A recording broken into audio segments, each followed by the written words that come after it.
qué bueno que estás aquí en esta sesión del curso de diseño editorial en la que hablaremos sobre la ortotipografía. Un asunto importante, digamos, de momento quizás no muy cercano al tema de diseñar, pero es un aspecto fundamental porque como diseñadores editoriales pues necesitamos estar vinculados mucho a este tema de la redacción, de entender no solo cómo formar páginas, sino también cómo son desarrolladas desde su sentido original. Es como, al final, como no saber de ingredientes ni de cómo mezclarlos y solo dedicarnos a decorar platillos, ¿no? O sea, tendremos que estar, por supuesto, muy inmiscuidos en este tema. La ortografía es un asunto interesante y además poco atendido, sobre todo pues desde la posición del diseñador. Ahora, por ejemplo, con este tema de la internet y lo que ha permitido con las redes sociales, por ejemplo, al volverlas, además, por supuesto, de un vehículo para la socialización, también ha convertido a estas fuentes en unas estructuras para la comunicación de, por ejemplo, clientes para con sus consumidores. Entonces ahora es muy común observar en las redes y en otros medios vinculados a Internet anuncios, información que alguna empresa busca fomentar o difundir para con sus consumidores o para con sus prospectos. Entonces, encontramos ahí textos que son resueltos por gente de mercadotecnia, por community manager, por diseñadores gráficos, que por supuesto no atienden este tema de la ortotipografía. Y eso es algo, me parece a mí, que no está bien, ¿no? La ortotipografía, ayuda mucho a la interpretación de textos, facilita sin duda la lectura. Este es uno de los principales objetivos desde el punto de vista de diseñador editorial y además, por supuesto, permite que haya una mejor interpretación de ese texto que se lee. Pero bueno, vamos entendiendo entonces qué es la ortotipografía. De manera como muy breve, podemos decir que es el conjunto de normas y convenciones para el uso correcto de la tipografía. Aquel que sabe de redacción y de ortografía entenderá, por supuesto, cómo deberán estar escritas las palabras en forma adecuada, pero sobre el uso de signos adicionales o de signos que no necesariamente son letras, es ahí donde se presentan muchas dudas, muchas situaciones de qué hacer, cuándo utilizar ciertos signos y cuándo no. Eso es algo que en esta sesión y en otra, porque he decidido dividirla en dos debido a que pues son varios los detalles que hay que considerar en este tema. En estas dos sesiones que están vinculadas a ortotipografía, buscaré mostrarte los puntos más importantes en este asunto de normas y convenciones establecidos para nuestro idioma. Entonces, bueno, vamos adelante con esto. Quiero comenzar diciéndote que la lectura depende de la fuente tipográfica, sin duda. O sea, la fuente tipográfica es esa materia prima con la que se construirá este propósito de divulgar una idea o un mensaje. Si esta materia prima no es la correcta o no está dispuesta de la forma adecuada, por supuesto que ese edificio que se pretende construir va a terminar derrumbándose. Entonces, la fuente tipográfica es un asunto importante. En este tema de la fuente tipográfica, quiero ligar también el tema de cómo leemos. Es ya sabido por ti, porque lo expliqué en esta sesión de cómo leemos, que identificamos signos, o sea, realmente no leemos. Se habla mucho del término de legibilidad o de legibilidad incluso, un término que fue, expuesto después de que surgió un debate con el de la legibilidad.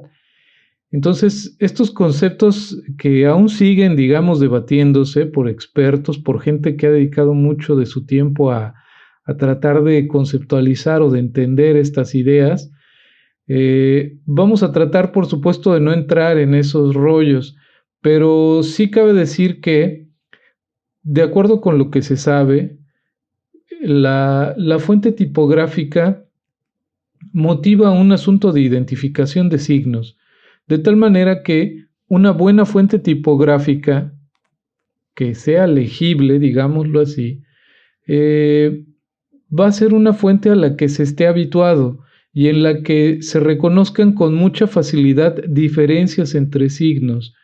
Hay fuentes tipográficas que tienen signos muy parecidos, o sea, la O puede ser muy similar al 0, por ejemplo, la T puede parecer una L también, en fin, o sea, en la medida en la que la fuente tipográfica que seleccionemos tenga caracteres muy diferenciados entre sí, será más fácil la identificación de estos en el proceso de lectura que se dé. Entonces, bueno, partiendo de esa idea, una buena fuente tipográfica para un cuerpo de texto, pues será aquella que tenga pues, caracteres o signos muy diferentemente marcados entre sí. Digamos que también se ha estudiado mucho el que una tipografía se va a poder leer con facilidad en la medida en que esta tipografía sea revisada de manera constante. Si nosotros vemos una letra gótica muy compleja, muy extraña, como la que se utilizaba en la Edad Media con los libros que se escribían a mano, con caligrafía, o bien esa letra que a veces vemos en los diplomas, en los títulos, así como muy, digamos, con características muy específicas. Esa tipografía, que en principio podría parecer muy difícil de leer, si eventualmente habituamos nuestro cerebro a la interpretación de dichos signos, esa fuente tipográfica vamos a terminar leyéndola con mucha rapidez. Entonces, no es que exista una fuente tipográfica especialmente hecha para que pueda ser leída. Se diseñan fuentes tipográficas con criterios que podrían facilitar un poco eso. Pero, digamos, de forma concreta debo decir que una buena fuente tipográfica para la lectura es aquella que se lee más constantemente o que se conoce muy bien. Entonces, ese es el punto con esto. Voy a hacer una pausa para mostrarte un poco sobre el asunto de la fuente tipográfica. Bueno, te estoy mostrando algunos grupos de fuentes. Estoy en Corel Font Manager. Es un programa que incluye Corel para poder organizar y administrar tus fuentes. Pero bueno, he ingresado aquí para señalarte algunos detalles. Seguramente ya los conoces, pero bueno, la idea es puntualizar un poco sobre estos temas. Nosotros estaremos trabajando con InDesign. Este programa, al haber sido adquirido por Adobe, en su momento este programa InDesign se llamaba PageMaker, perteneció a otra compañía, Adobe lo adquirió, y vamos, con la fuerza que esta empresa ha tenido y con la solidez que le da el que, o sea, se haya abocado a desarrollar software para diseño y que exista la comodidad de poder combinar sin problemas Adobe InDesign con Adobe Photoshop o con Adobe Illustrator, etcétera, pues esas ventajas han hecho que este programa, el de InDesign, sea, por lo menos hasta donde yo sé en este continente, uno de los más populares. Entonces, bueno, vamos a trabajar con InDesign. InDesign está resuelto para trabajar de manera más efectiva con fuentes OpenType, o sea, estas que tienen un signo aquí que es una letra O. Por aquí te estoy mostrando unas fuentes como estas, que tienen una referencia diferente, una doble T. Estas son fuentes TrueType. Entonces, quiero explicarte que esta distinción de signos, pues no es otra cosa más que digamos, la fuente con la que son desarrolladas o la estructura o el programa en la que son desarrolladas estas fuentes, o sea, generan este tipo de documento. Aunque se trata de letras, no es lo mismo trabajar con una fuente OpenType que con una TrueType. Y hago la aclaración de que InDesign está desarrollado para trabajar de manera más cómoda con fuentes OpenType. Por eso es que te recomiendo que consideres para tus productos editoriales trabajar con OpenType. Además de que TrueType es una especie de, pues digamos, como de software libre para el desarrollo de fuentes, vamos a decirlo de esa forma, y genera mucho que existan desarrolladores de fuente que no necesariamente, digamos, son expertos en este tema, o algunos, por ejemplo, se basan en una fuente ya existente, la modifican, la exportan como TrueType, y son aquellas fuentes que vemos gratuitas en Internet. Entonces, las fuentes OpenType es un poco más complicado, pues no imposible, ¿no? Pero más complicado de encontrarlas con descarga libre, porque generalmente tienes que adquirirlas, que es lo que, digamos, deberíamos hacer, pero las TrueType no. Entonces, el detalle con esto es que no siempre son fuentes bien hechas o bien diseñadas y que no tienen todas las propiedades que necesitamos para hacer un buen trabajo editorial. Mira, por ejemplo, tengo esta fuente Montserrat que está hecha en TrueType, que tiene una familia muy extensa. El detalle es que, aunque es una buena familia y que no fue desarrollada, por supuesto, por un amateur, sino por un profesional, se puede ver incluso porque, bueno, está toda la extensión aquí de la familia tipográfica, hay muchas variantes, está hecha en TrueType y no funciona del todo bien o de manera muy práctica en InDesign, a diferencia de otras fuentes, como esta, por ejemplo, que fueron desarrolladas como OpenType, que se adaptarán mejor a InDesign. Entonces, bueno, ya está hecha esta aclaración.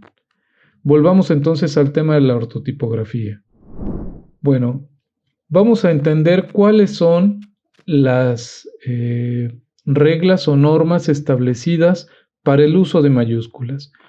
Antes de iniciar con esto, que buscaría hacerlo de la manera más breve posible, quiero recordarte que cuando hablábamos sobre el fenómeno de cómo leemos, yo te explicaba que uno de los detalles que se han podido entender con respecto a las fijaciones es que nuestra vista se va a concentrar o a detener en donde haya mayúsculas. El que exista un uso indiscriminado y desmedido de mayúsculas en un texto, cuando no es necesario de acuerdo con la norma que te explicaré, provoca que obliguemos al ojo a hacer más fijaciones de las que necesita. Por eso es que sería importante entender cuándo realmente usar mayúsculas, para que cuando nos enfrentemos a una situación que no esté incluida en esta norma, simplemente podamos tener la certeza y seguridad de que no hay que utilizarlas. Existen situaciones como la de que se piensa que los días de la semana o los meses deberían ir con mayúscula, o cuando se busca resaltar el título de alguien se pone también en mayúscula, como el rector, el maestro, el presidente. Entonces todo este asunto de utilizar sin conocimiento de la regla mayúsculas así, sin más, estamos provocando que los cuerpos de texto que eventualmente leerá el usuario motiven demasiadas fijaciones, y eso no va a ser conveniente para este propósito que tenemos de generar un producto que motive a la lectura y que además ésta sea cómoda.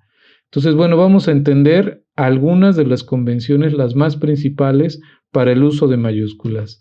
La primera, esta no requiere más explicación, sabemos que la mayúscula debe escribirse al inicio del párrafo o de una oración. 2. se debe escribir mayúscula después de un punto o equivalente. Eso también creo que lo sabes sin problema. Solo voy a hacer algunas pequeñas acotaciones. Por ejemplo, un equivalente podría ser el haber escrito el signo de admiración en el cierre. Este signo es un equivalente de punto. Incluso, bueno, me gusta pensar que a su vez el signo ya tiene un punto aquí, como sucede también con el de interrogación. Entonces, cuando se presentan estas situaciones, no es necesario poner un punto adicional y podemos escribir ya directamente la mayúscula. Esto es lo equivalente a un punto. Los 3 puntos que se ven aquí también podrían ser el equivalente a un punto y no necesitamos, por supuesto, agregar un cuarto. Ahora bien, en algunos casos los signos de cierre de exclamación e interrogación, así como los puntos suspensivos, no indican una pausa equivalente al punto. En esos casos no se debe continuar con mayúscula, y aquí te muestro algunos ejemplos. El sentido de este mensaje, de estas oraciones, no motiva que este signo se interprete como un equivalente a un punto, porque se trata de la misma idea. Entonces aquí no necesitamos escribir con mayúscula la segunda oración. ¿Dónde lo oíste? ¿Quién te lo dijo? Lo mismo sucede con estos 3 puntos suspensivos. Ese maestro es un K, nos va a reprobar. Entonces, bueno, aquí está incluida una coma, pero si no estuviera, no necesitaríamos poner esto en mayúsculas porque esta construcción no de 3 puntos no reemplaza o sustituye al punto y seguido o punto y aparte. Continuemos. 3. Se deben escribir mayúsculas, por supuesto, en encabezamientos de cartas. Bueno, la primera letra, ¿no?, de la palabra o de la oración. Lo demás, por supuesto, tendría que ir en bajas. 4. Debemos escribir con mayúscula los sobrenombres, personificaciones y dioses. Digamos, pues esta es una norma, de tal manera que aunque se trate de un sobrenombre, este debería ir con mayúscula, así como las personificaciones. Sobre todo pues puede ser, por ejemplo, en obras teatrales. Y sin duda, pues a los dioses o cuando se hable de Dios. Es, digamos, el único al que la norma le concede el que, o sea, este título se escriba con mayúscula. O sea, cuando escribamos la palabra Dios en algún texto, de acuerdo con la norma o convención, debería ir esta palabra con mayúscula en la primera letra de esta palabra. Pero, o sea, este criterio de asignarle esta distinción a Dios no tendría por qué resolverse también así para otros títulos, como ya lo mencionaba hace un momento, como presidente. O sea, aunque se trate del presidente, la palabra presidente no es un nombre propio, entonces no tiene por qué ir en mayúscula. Por supuesto, ¿qué decir de otros títulos de menor grado de importancia, como rector, maestro, licenciado, jefe, etcétera? Todo eso tendría que ir en bajas. Bueno, 5. Los topónimos, es decir, los nombres propios de lugares, también deberían ir en mayúscula la primera letra. Hablamos de nombres propios de lugares, o sea, no cualquier lugar. Por ejemplo, la esquina no tendría por qué ir en mayúscula, aunque se trate de un lugar. Ni tampoco el infierno, porque el infierno es un lugar, pero no es un nombre propio. Hablamos de nombres de ciudades, de países, de lugares que han adquirido, por supuesto, un nombre propio. De otra manera, pues no tendría por qué escribirse así. Otra cosa que debería ir en mayúscula, la primera letra, son los cuerpos celestes, es decir, las estrellas, los planetas, las galaxias. Estos pues han tenido que ser nombrados con un nombre propio.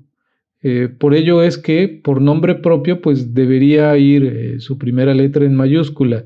Pero bueno, puedes quedarte con esta referencia, o sea, los planetas, las galaxias, las estrellas, las constelaciones deben ir con mayúscula en su primera letra. 7.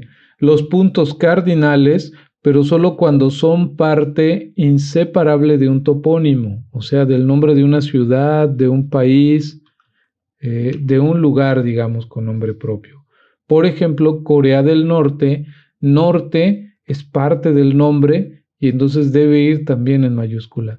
O como ocurre con el caso de Baja California Sur, sur debería también ir en mayúscula. 8. Nombres propios. Instituciones, edificios, monumentos, empresas, marcas comerciales, personas, etcétera. Todos los nombres propios, es decir, aquellos a los que se les haya atribuido un nombre particular con el cual referirlos, se convierten en nombres propios y tendrían entonces que ir en mayúscula su primera letra. 9. Los sucesos históricos. Todos los sucesos históricos deben aparecer con mayúscula en las primeras letras de las palabras principales, omitiendo por supuesto las conjunciones, preposiciones, artículos, pero el nombre, digamos, del suceso histórico debe establecerse en mayúscula. Por ejemplo, así deberíamos escribir la Edad Media. La L mayúscula del artículo la está en mayúscula por ser el inicio de una oración, pero no porque el nombre lo deba llevar. O sea, se puede entender mejor esto cuando leemos el Renacimiento, porque solo la R está en mayúscula, o la Reforma cuando hablamos, pues por supuesto, de ese suceso histórico en nuestro país. Entonces estos deben llevar la letra inicial en mayúscula. 10. Las obras.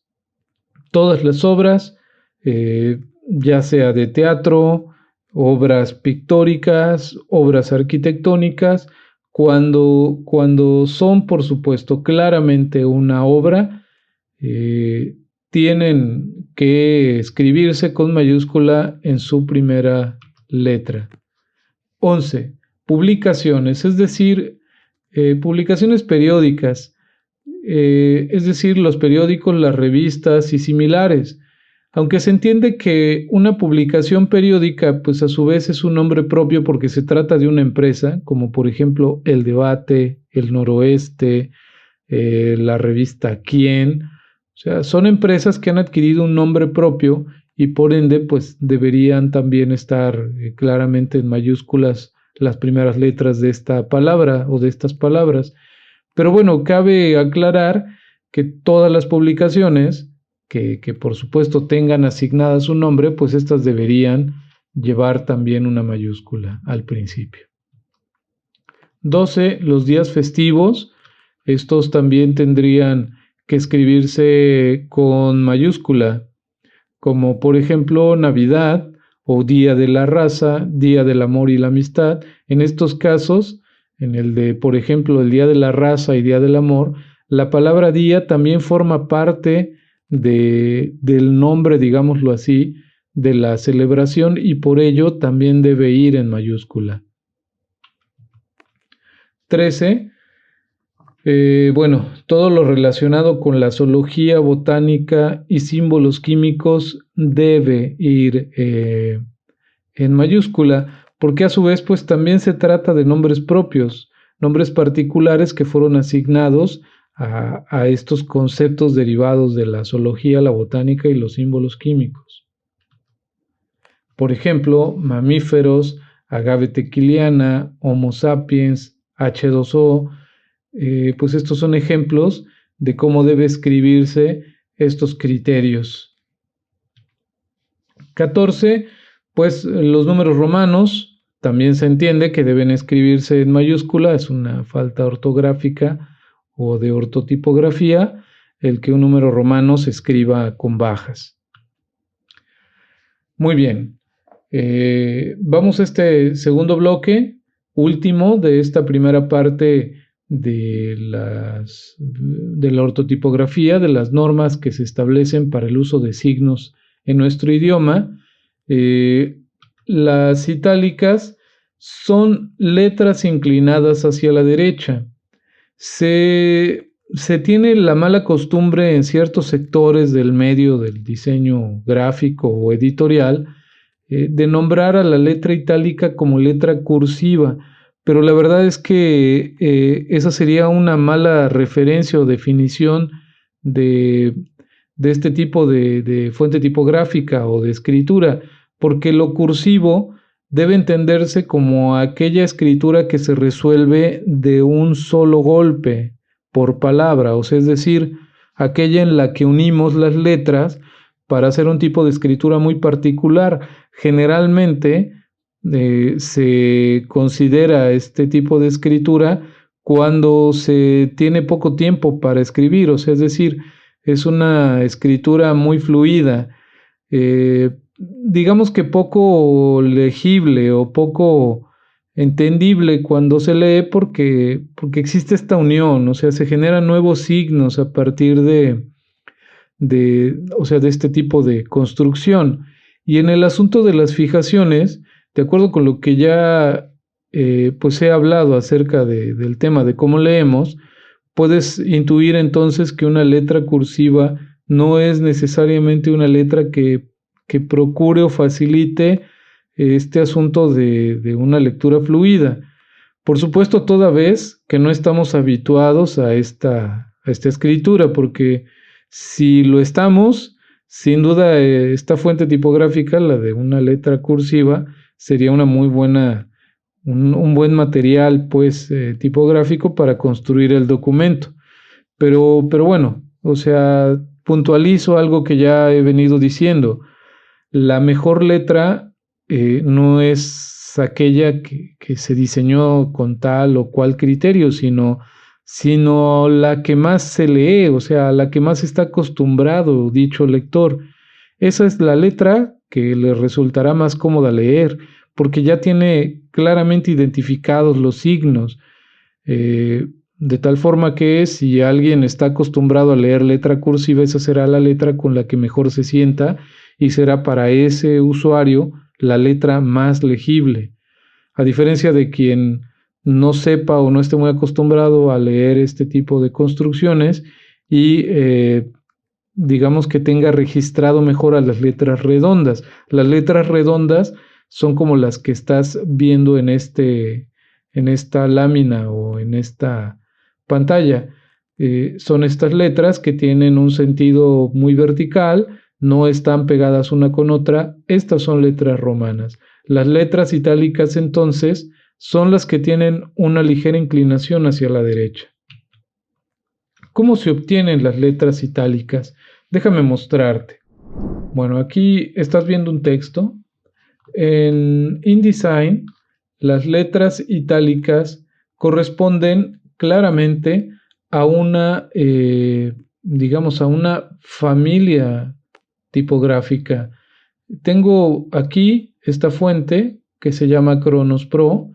Estoy en la ventana carácter de InDesign y aquí en la siguiente alternativa, pestaña o casilla, se encuentra el listado de toda la familia que tengo instalada, por supuesto, en mi computadora, en toda la familia que corresponde a esta fuente tipográfica llamada Cronos.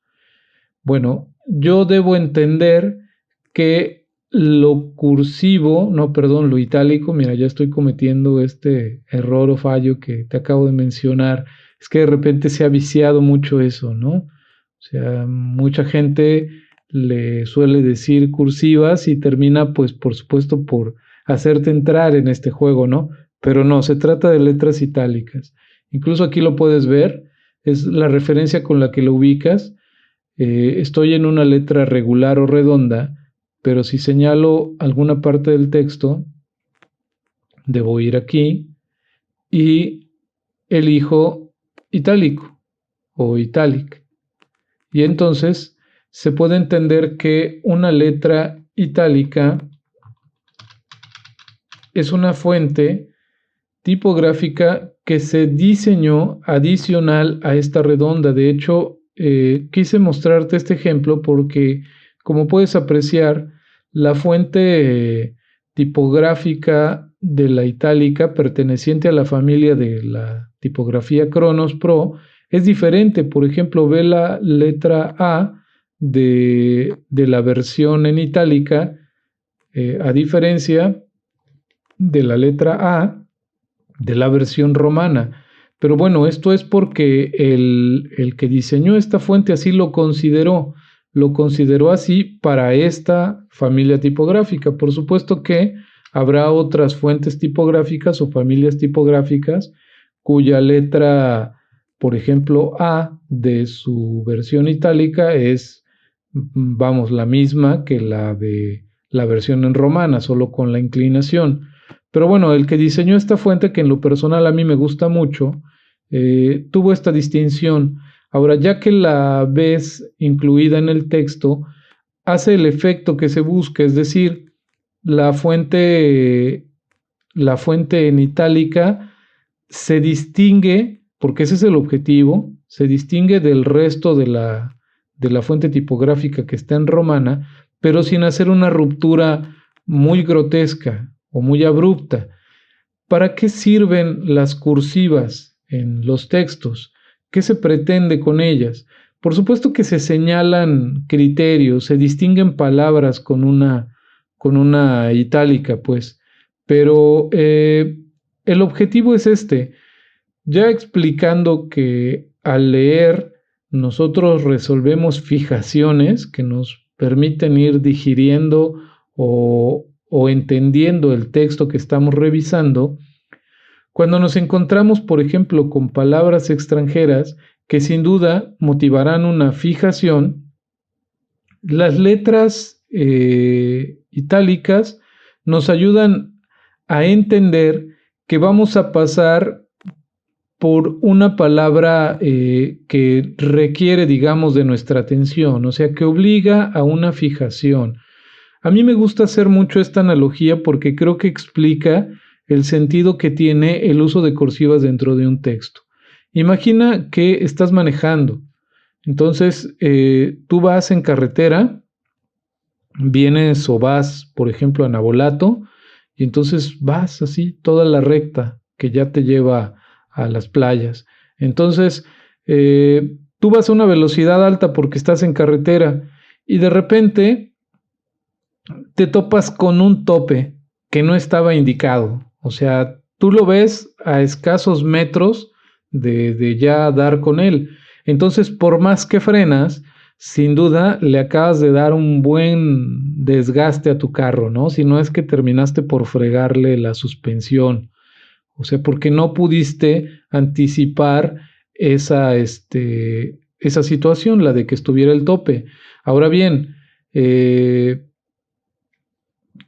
después de haber pasado el tope así, de esta manera tan abrupta, has tenido que bajar la velocidad considerablemente. O sea, no te detuviste, claro, pero bajaste la velocidad mucho, porque de entrada ese mismo golpe te hizo bajar el ritmo que llevabas. Y tienes que prácticamente volver a empezar. O sea, quizás no en primera, porque no te paraste totalmente, pero sí segunda o tercera. Entonces, tuviste que bajar drásticamente tu velocidad y tener que volver a comenzar. O sea, es decir, hubo una ruptura de esta fluidez que llevabas. Ahora bien, vas en esa misma carretera y eventualmente te vas a topar con ese tope, pero muchos metros atrás hay un anuncio que te dice hay un tope más adelante. Entonces lo que tú haces es prevenirte a esto y disminuir un poco la velocidad, pero no lo haces al punto en el que lo tuviste que hacer cuando no sabías que había un tope. O sea, disminuyes un poco lo necesario para poder sortear este tope con cierta, pues digamos, facilidad, y enseguida vuelves a agarrar vuelo, pero como no has tenido que descender tanto como si no lo hubieras visto venir ese tope, digamos que vuelves a tomar velocidad, pero no desde cero. O sea, digamos, tu ritmo no se interrumpe tan drásticamente.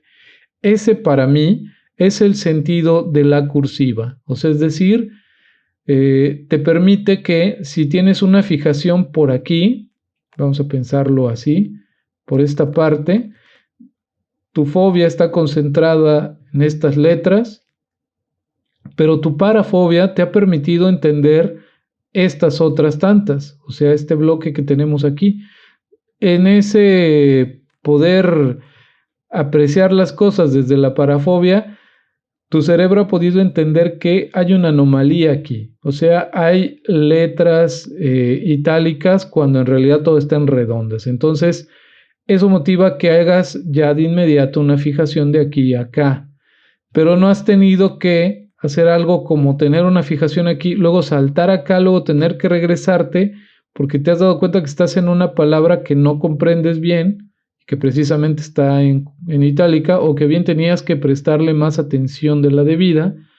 Entonces, las letras itálicas ayudan a eso, a que podamos nosotros anticipar que debemos hacer una fijación aquí, porque el texto, el que escribe este documento, nos hace saber que esta parte es importante y necesitamos detenernos un poquito más.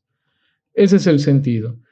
Bueno, volviendo a cómo podemos poner las letras itálicas en los textos, pues te explicaba que directamente aquí, pero también podríamos utilizar el comando rápido Ctrl+Shift+I. Aquí lo puedes ver. Y por ejemplo, este comando rápido de Ctrl+Shift+I funciona para las fuentes OpenType, pero si este texto que estoy utilizando fuera TrueType, seguramente no funcionaría este comando y forzosamente tendría que venir aquí a hacer el ajuste yo, porque como ya te expliqué hace un momento, este programa de InDesign funciona mejor con fuentes OpenType.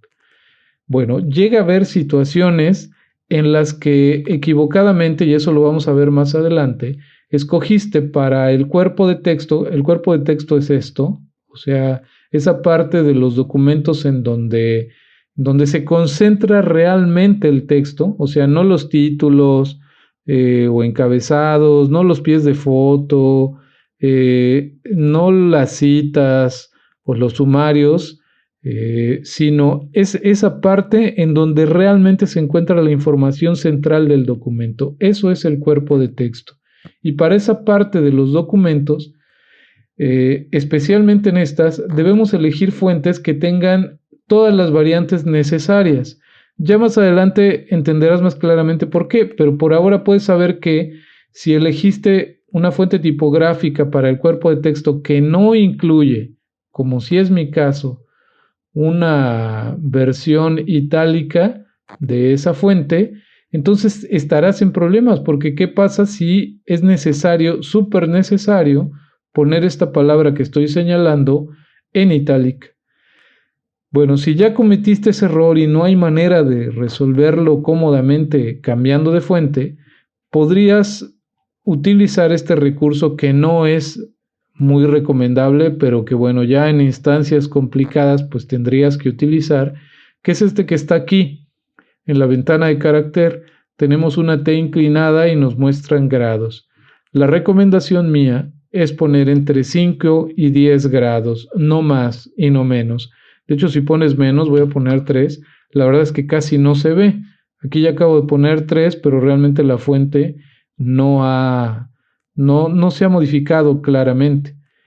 Bueno, voy a considerar 5, me parece que es poco. Yo honestamente casi siempre me voy por los 8 grados. Este es el criterio que manejo, pero igual puedes llegar hasta 10. En lo general, en la experiencia que he tenido, no veo conveniente llevarlo a más de 10. Mira, voy a poner 15 grados. Y lo que resulta de esto es que la fuente tipográfica, sus rasgos empiezan a deformarse. O sea, ya no es agradable ver la letra así, porque se ve muy forzada. Estoy con 15, pero si le pongo 8 o 10, me parece que todavía estamos en ese parámetro en el que logramos forzar esa inclinación para generar esta itálica falsa, sin que se note mucho que hemos tenido que alterarla manualmente. Pero la recomendación principal es que siempre selecciones una fuente tipográfica que sea parte de una familia en la que esté incluida la letra, las letras itálicas y todas las variantes posibles. Bueno, volvamos al tema. ¿Dónde debemos utilizar estas letras itálicas? Bueno, el punto número 1 es en los títulos de obras. Cuando se escriba una obra, el título de una obra dentro de un texto, para poder señalarla con facilidad al lector, debemos ponerla en cursiva, porque puede mezclarse en el entendimiento que está teniendo el lector del texto, puede mezclarse el título de la obra con la redacción que está desarrollándose o que estamos leyendo. Entonces puede haber confusión. Por ejemplo, pensemos en una obra que se llama Los errores de Jonás. Entonces, imaginemos que en el texto se dice: cuando vi los errores de Jonás, si no logramos distinguir con itálicas esta palabra, pues lo que entendemos es que yo vi los errores de Jonás, de alguien que se llama Jonás, pero no pienso que se trató de una obra. Sin en cambio, si pongo, además de las mayúsculas, porque ya mencionaba hace un momento que esa es una regla también, las obras deben ponerse en mayúscula, las primeras letras, por supuesto, de las palabras que construyen el nombre. Además de poner en mayúsculas, debo también poner en itálicas para evitar esta confusión. O sea, ya si estuviera en itálicas, yo puedo hacerle saber al lector que estoy queriendo decir que cuando vi la obra titulada Los errores de Jonás, eso hace que el lector no tenga que perder tiempo en regresarse a tratar de digerir la información. Eso no lo había mencionado y es algo importante, o sea, es uno de los objetivos también, evitar que el lector tenga que regresarse a leer algo que ya revisó porque no lo ha comprendido, porque eso sin duda pues es también una clara ruptura de la fluidez. 2. Nombres propios de vehículos. También estos deben de manera conveniente ponerse en itálicas, porque puede suceder lo mismo que acabo de señalar con el asunto de las obras. Puede confundirse la idea del nombre del vehículo con una palabra que pudiera entenderse dentro del texto o de la idea del texto. 3. Autónimos, es decir, cuando una palabra se refiere a sí misma en un texto. Este es otro ejemplo súper claro de lo que se busca hacer con las cursivas. Perdona, sigo insistiendo en eso, con las itálicas. Por ejemplo, en España, España se escribe con ñ. Entonces, aquí es claro lo que se pretende decir gracias a que se encuentran las palabras que se refieren a sí misma en el texto, se encuentran con itálicas. Eso ayuda a leer, a entender mejor esta redacción. 4. Las palabras extranjeras. Ya incluso me parece lo había mencionado. Una palabra extranjera, por supuesto, representará una anomalía en un texto que esté escrito en un idioma distinto.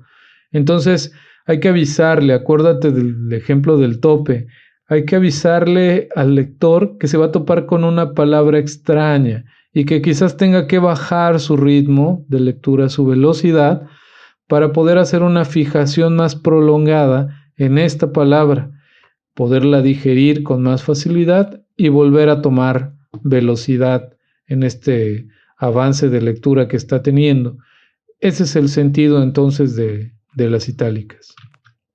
5. Los apodos también deberían preferentemente ir en itálicas. Es la misma idea, ayudar al lector a que entienda que se topará con una palabra, pues digamos, extraña. Y bueno, puedo citar otro ejemplo. Digamos, tenía yo me parece que iba en la preparatoria, un compañero al que le apodábamos el árbol porque tenía un afro. Entonces realmente podías entenderlo como un árbol porque era además muy delgado y alto. O sea, delgadito, alto y con afro. O sea, ¿qué apodo le puede venir bien a alguien así? Pues alguien dijo el árbol y se le quedó para la posteridad. Entonces, si yo me refiero a mi compañero el árbol en un texto, puedo sin duda confundir al lector, como por ejemplo al querer decir, ese día estaba sentado junto al árbol cuando pasó tal cosa.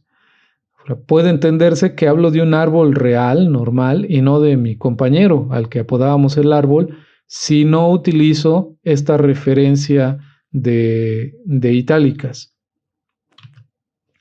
6. Las palabras mal escritas y localismos.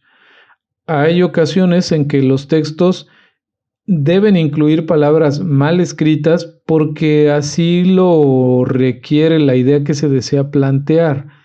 Por ejemplo, cuando buscamos citar a alguien o cuando, no sé, acudimos a otro lugar y nos resulta curioso algún localismo, alguna forma particular de decir algo, y no es que lo estemos diciendo mal, sino queremos expresar que así se dice en ese lugar, o así habla determinado, digamos, determinada cultura o tribu. Entonces hay que referirlo con itálicas para ayudarle al lector a entender de qué se trata. Alguien que no es de Sinaloa y lee en el texto la palabra bichi, no sé, fierro, por ejemplo, ese es un localismo que podría también confundir, ¿no te parece? O sea, es decir, si yo en un texto simplemente digo, y fue entonces cuando Julián dijo fierro, por supuesto que si no distingo esa palabra, alguien que no es de aquí podría pensar que se está escribiendo una incongruencia o que el escritor se equivocó, que hay un error ahí de palabra. Por ello es que hay que clarificar eso. Acuérdate, es un tope en la carretera esto y tendremos que anticiparlo. 7. Palabras destacadas. Simplemente si yo quiero destacar algo, y esto también me parece que es importante, si yo quiero destacar algo en un texto, en un cuerpo de texto, no debo usar las negritas. Eso es algo muy común, o sea, es una idea primaria que se tiene de decir, bueno, quiero destacar algo, ponlo en negritas. Las negritas las vamos a censurar, a prohibir para los cuerpos de texto, o sea, es decir, para esas partes en el documento donde se encuentra todo el texto, que realmente es la esencia de la publicación, o sea, es lo que se lee. Las vamos a censurar de esas partes porque resultan en una tensional muy, muy marcada, o sea, es decir, son una fijación obligada incluso antes de comenzar a leer. O sea, tú abres tu documento y ves la mancha tipográfica que representan estos cuerpos de texto y ya ves las negritas, o sea, ya te obliga esto a hacer una fijación. Por eso es que vamos a sacarlas de nuestro esquema como diseñadores gráficos cuando estemos hablando de cuerpos de texto. Las negritas no deben ser utilizadas, o sea, obligan a las fijaciones y esto es muy drásticamente, o sea, no es un tope, es haber puesto una pared así, tal cual en la carretera, lo que nos obligará a frenarnos de una. Entonces hay que evitarlas. ¿Qué hacer? Pues poner en su lugar letras itálicas. Me parece que esa es una distinción, digamos, más que suficiente. Quiero destacar algo, lo pongo en itálicas. No necesito ponerlo en negritas. 8. En revistas, periódicos y similares, los pases a otra página. Me imagino que te has topado con esto de que estás leyendo una revista o un periódico, llegaste al final de la página y dice ahí continuar en la página siguiente, o sigue en la página 10 y tú te encuentras en la 5. Bueno, esta referencia de navegación dentro de un documento editorial generalmente se acostumbra a poner en letras itálicas para, por supuesto, también distinguirlas del resto del texto. O sea, evitar que aquella persona que está leyendo va con cierta fluidez y de repente, sin darse cuenta, asocie la idea de pasa a la siguiente página como parte de ese texto que está leyendo. Entonces es una manera también de ayudarle a distinguir que se tiene que hacer una pausa un poco de la fluidez que se tiene para revisar esa parte. 9. Los nombres científicos de animales y vegetales también deben estar escritos así porque generalmente son palabras extrañas, o sea, casi en la misma categoría en la que yo pondría las palabras extranjeras. No son palabras a las que estamos muy habituados y por supuesto que nos resultan en su momento extrañas. Por eso es que hay que anticiparlas con las letras itálicas para que el lector pueda saber que se va a topar con algo que lo puede obligar o lo debe obligar a hacer una fijación para poder digerir eso que no es algo a lo que debería estar muy acostumbrado. Bueno, finalmente, para terminar o cerrar este bloque, las itálicas dentro de las itálicas. Cuando corresponde poner itálicas dentro de un texto que ya está en itálicas, deberá distinguirse la palabra poniéndose en redondas. Pues simplemente hay que hacer lo inverso, y aquí lo estoy ejemplificando. Cuando corresponde poner, está en itálicas, y la palabra que quiero destacar o distinguir es esta, la de itálicas, pues lo tengo que hacer en romanas porque todo ya se encuentra en itálicas. Esa es una regla también establecida desde hace mucho tiempo, ha funcionado perfectamente hasta la fecha, entonces es una recomendación que debes seguir. Si quieres distinguir algo en itálicas, dentro de un texto que ya está en itálicas, conviene mejor ponerlo en redondas. Muy bien, bueno, hasta aquí con esta primera parte del tema de ortotipografía. Veremos, por supuesto, una segunda parte también, pero bueno, hasta lo que hemos podido ver en esta primera parte, espero que puedas tener más claridad sobre lo que debes hacer con respecto al uso de las mayúsculas y las itálicas en los textos. Bueno, que estés muy bien, que tengas un muy buen día. Bye.